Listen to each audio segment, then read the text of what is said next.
വിദ്യാവാഹിനി പദ്ധതിക്കായി 30 കോടി രൂപയും പട്ടികവർഗ്ഗക്കാരുടെ വരുമാനദായക ഉദ്യോഗ പദ്ധതിയുടെ പ്രവർത്തനങ്ങൾക്കായി 10 കോടി രൂപയും വെക്കുന്നു. ട്രൈബൽ പ്ലസ് പദ്ധതിക്ക് 35 കോടി വെക്കുന്നു.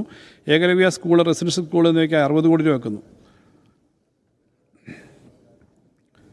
സർ, പട്ടികവർഗ്ഗക്കാരുടെ ദാരിദ്ര്യം, പോഷകാഹാരക്കുറവ് എന്നിവ ഇല്ലാതാക്കുന്നതിന് പദ്ധതിക്ക് 20 കോടി രൂപ വകയിരുത്തുന്നു. സമഗ്ര ആരോഗ്യ സംരക്ഷണ പദ്ധതിക്ക് 32 കോടി രൂപ വകയിരുത്തുന്നു. അപൂർണമായ പട്ടികവർഗ്ഗ ഭവനങ്ങളുടെ പൂർത്തീകരണത്തിനായി 70 കോടി രൂപ വകയിരുത്തുന്നു. അംബേദ്കർ സെറ്റിൽമെൻറ്റ് പദ്ധതിക്ക് 42 കോടി രൂപ വകയിരുത്തുന്നു. സർ, പട്ടികവർഗ്ഗ ഉപപദ്ധതിയിലെ കോർപ്പസ് ഫണ്ടിനായി 46 കോടി വകയിരുത്തുന്നു. ഇത് മുൻ വർഷത്തേക്കാൾ 6 കോടി അധികമാണ്. സർ, മറ്റു പിന്നോക്ക വിഭാഗങ്ങളുടെ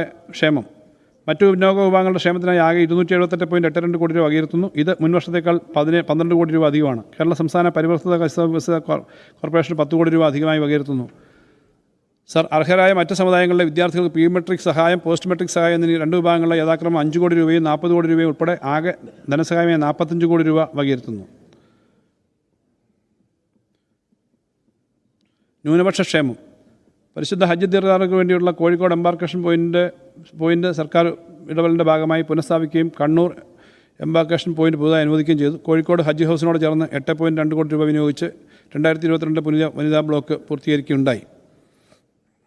കണ്ണൂരിൽ കിൻഫ്ര സ്ഥലം വിട്ടു നൽകുന്ന സ്ഥലത്താണ് പുതിയ ഹജ്ജ് ഹൗസ് നിർമ്മിക്കുക. 1 ഏക്കർ സ്ഥലം വിട്ടു നൽകാൻ ധാരണയായിട്ടുണ്ട്. വിവിധ ന്യൂനപക്ഷ ക്ഷേമ പദ്ധതികൾക്കായിട്ട് 105.63 കോടി രൂപ വകയിരുത്തുന്നു. ഇത് മുൻവർഷത്തേക്കാൾ 8 കോടി രൂപ അധികമാണ്. APJ അബ്ദുൽ കലാം സ്കോളർഷിപ്പിനുള്ള 82 ലക്ഷം രൂപ ഉൾപ്പെടെ വിവിധ സ്കോളർഷിപ്പ് സ്കീമുകൾക്കായിട്ട് 9.61 കോടി രൂപ വെക്കുന്നു. ന്യൂനപക്ഷ വിഭാഗങ്ങൾക്കുള്ള നൈപുണ്യ വികസന തൊഴിലവസര പദ്ധതികൾക്കായിട്ട് 7.02 കോടി രൂപയും സ്ത്രീകൾക്ക് വേണ്ടിയിട്ടുള്ള ഇമ്പിച്ച് ബാബ ഭവന പുനരുദ്ധാരണ പദ്ധതിക്ക് 5 കോടി രൂപയും മാറ്റിവെക്കുന്നു. മുന്നോക്ക സമുദായങ്ങളുടെ ക്ഷേമം.